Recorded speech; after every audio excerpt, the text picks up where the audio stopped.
Halo semuanya, pertumbuhan ekonomi Indonesia kini semakin merata. Tidak lagi terpusat hanya di beberapa wilayah tertentu.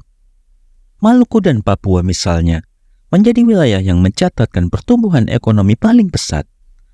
Bayangkan saja, pertumbuhan ekonomi di wilayah ini mencapai 8,45%, jauh di atas rata-rata nasional yang hanya 5,05%. Ini menunjukkan bahwa potensi besar yang dimiliki wilayah timur Indonesia mulai benar-benar terwujud. Bagaimana kelanjutannya? Simak video ini hingga akhir. Namun sebelum melanjutkan, jangan lupa untuk subscribe terlebih dahulu channel ini agar tak ketinggalan info menarik lainnya. Menurut Muhammad Edi Mahmud, Deputi Bidang Neraca dan Analisis Statistik BPS, Papua Barat menjadi salah satu pendorong utama pertumbuhan ekonomi di kawasan Maluku dan Papua. Di Papua Barat, sektor-sektor seperti pertambangan, penggalian, dan administrasi pemerintahan menjadi mesin penggerak ekonomi.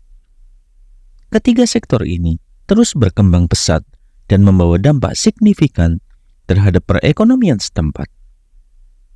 Lebih dari itu, Papua Barat kini tengah bertransformasi menjadi lumbung pangan untuk seluruh Papua. PT Pupuk Indonesia dan PT PKT sedang menggarap proyek besar berupa kawasan industri pupuk di sana.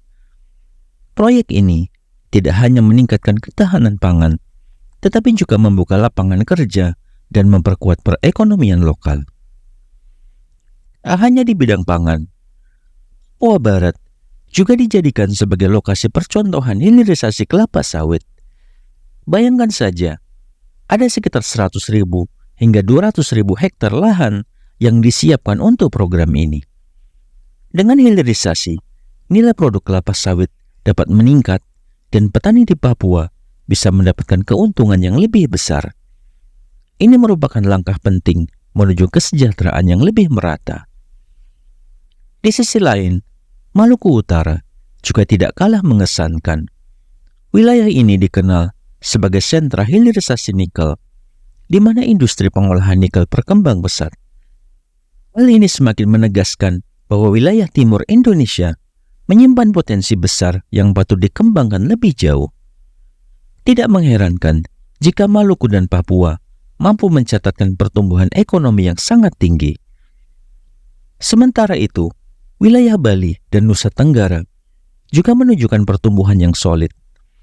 Pada kuartal 2 2024, kedua wilayah ini tumbuh sebesar 6,84%.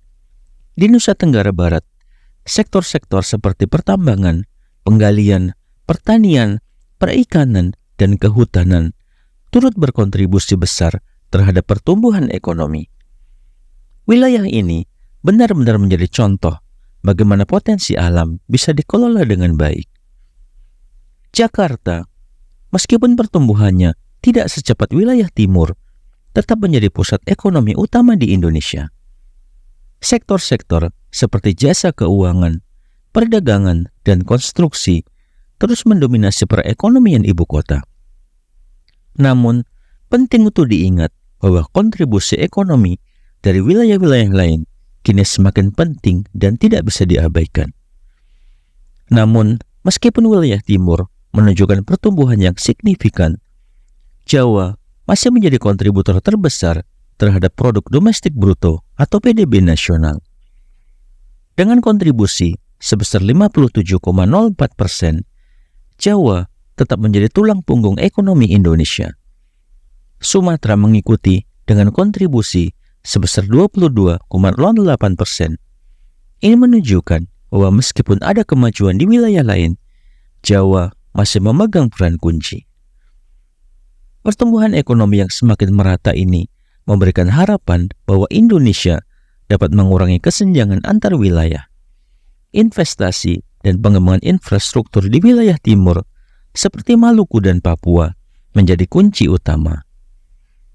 Dengan pemerataan ini, di masa depan, seluruh wilayah Indonesia dapat merasakan manfaat dari pertumbuhan ekonomi yang berkelanjutan dan inklusif. Pada akhirnya, dengan potensi besar yang dimiliki, oleh berbagai wilayah di Indonesia, kita semua berharap bahwa negara ini dapat terus berkembang dan memberikan kesejahteraan yang merata bagi seluruh rakyatnya. Pertumbuhan ekonomi yang merata bukan hanya mimpi, tapi bisa menjadi kenyataan dengan kerja keras dan komitmen dari semua pihak. Semoga informasi ini bermanfaat dan sampai jumpa di video menarik selanjutnya.